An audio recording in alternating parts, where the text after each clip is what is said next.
Each evening, Ali Baba went out to gather twigs and branches for his wife, so that she had enough firewood to cook the stew for dinner. One day, Ali Baba went further than usual to hunt for fallen branches beneath the trees that grew beside the rocky cliffs near the high hills. Suddenly, he heard a great clatter of hooves on the rocky path. He was afraid. He climbed the nearest tree and hid among the leaves. He was well hidden but was able to peer between the leaves.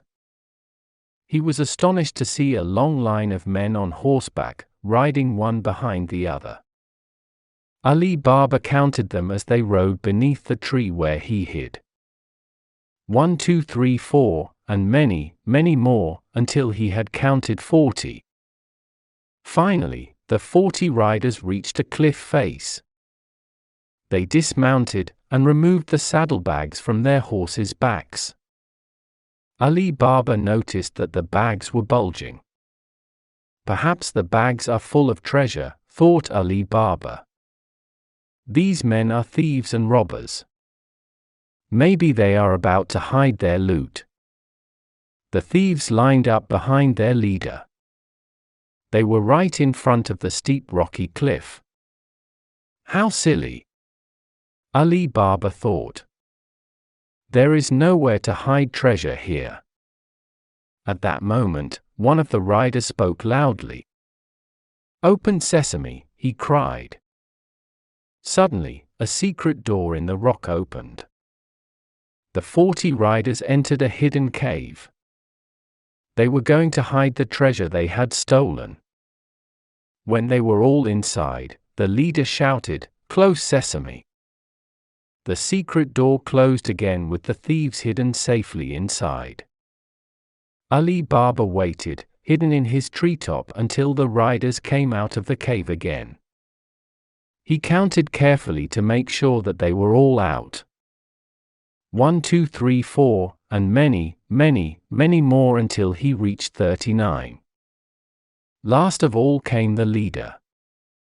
When he stood outside the cave, he again said, "Close Sesame." The secret rock door closed. Ali Baba peered through the leaves.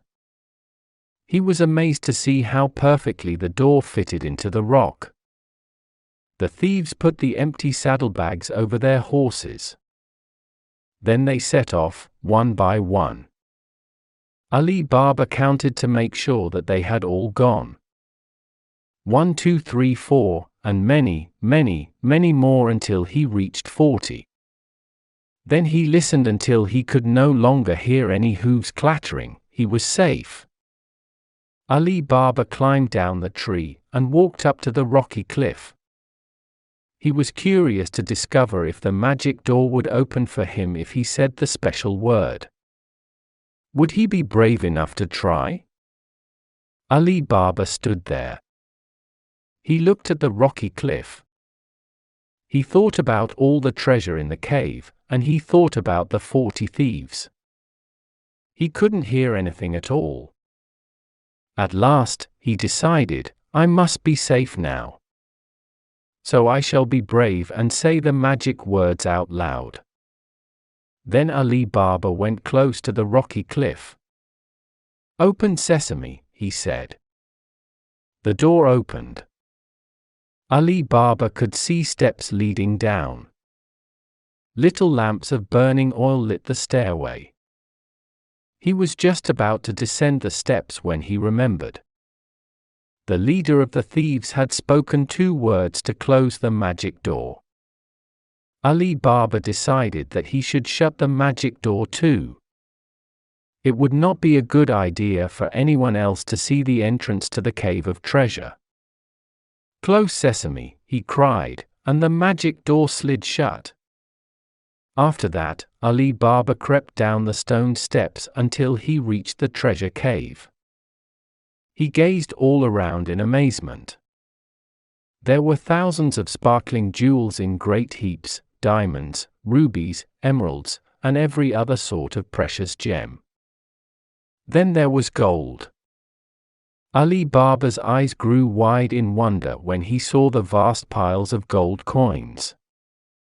However, Ali Baba was not greedy. He didn't want the diamonds, or the rubies, or the emeralds. Although Ali Baba was a poor man, he had no desire to take all the gold coins. He wanted just one little gold coin.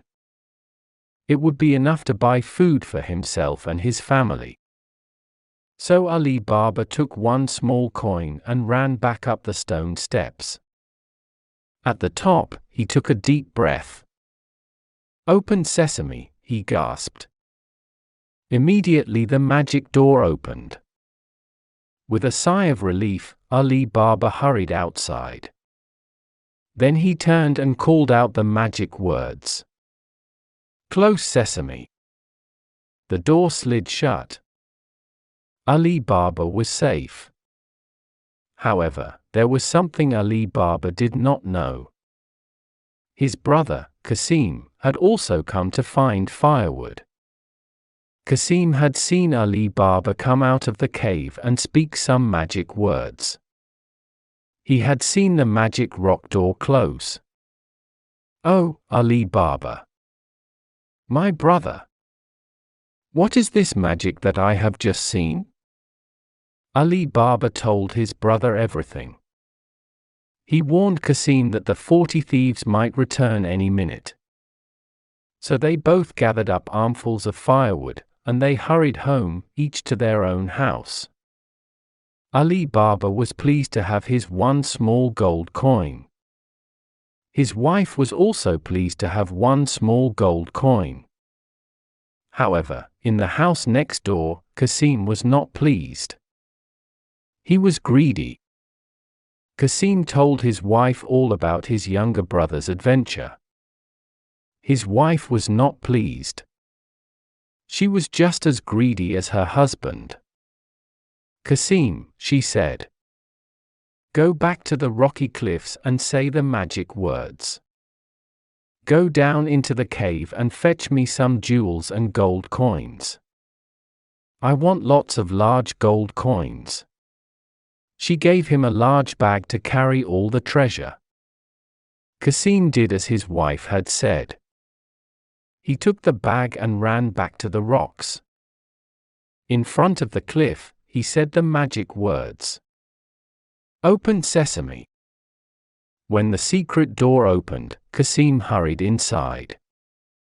He spoke the magic words to close the door. "Close Sesame." The little oil lamps were still alight. Qasim was able to see the stairway that led down to the treasure cave. He ran down the stone steps as fast as he could. When Qasim saw all the sparkling jewels and glistening gold, his eyes lit up with greed. He began stuffing gems and coins into his bag. It was soon filled to the brim. There was no room for any more treasure. Qasim became so excited that something dreadful happened. He forgot the magic words. Qasim ran up the stone steps and stood in front of the magic door. "Open Barley," he cried. Nothing happened. "Open Oats." Nothing happened. Qasim was worried. "I know it was something to eat," he said to himself. So he tried everything he could think of. "Open Wheat." "Open Rye." "Open Pumpkin." "Open Melon." At that moment, something even more dreadful happened. The magic door slid open, and there stood the thieves who had stolen the treasure. "Robbers," squealed Qasim. Before he had time to count them, the leader pulled out his sword.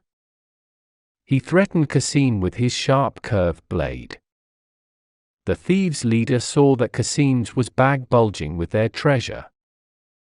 He poked his sword into Qasim, and the greedy man fell down, never to move again.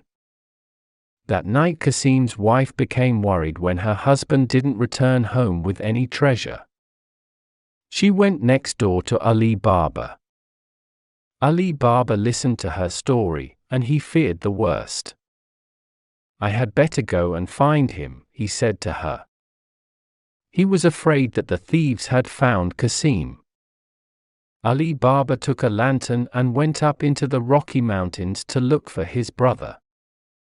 On the ground in front of the hidden cave lay Qasim's dead body.